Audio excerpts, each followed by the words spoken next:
equals does your device need fixing? We offer a free diagnosis. We pick up and deliver right to your door, no calls or travel needed. We send you a quote before repairing, and only go ahead if you approve it. Easy, transparent, and professional. Link in description.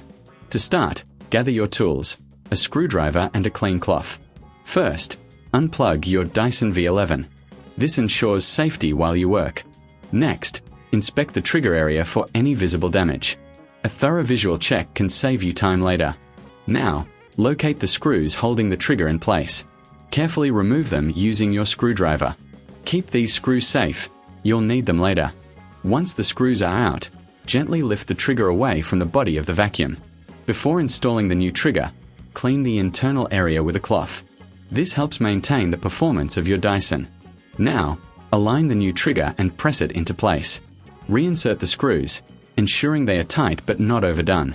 After securing the trigger, plug in your Dyson and test it. If it works smoothly, you've done it right. Remember, for a professional diagnosis without obligation, consider our services. We offer pickup and delivery at your home, so you don't have to worry about no calls, no travel. Get a quote before repair to ensure you're informed. Does your device need fixing? We offer a free diagnosis. We pick up and deliver right to your door, no calls or travel needed. We send you a quote before repairing, and only go ahead if you approve it. Easy, transparent, and professional. Link in description.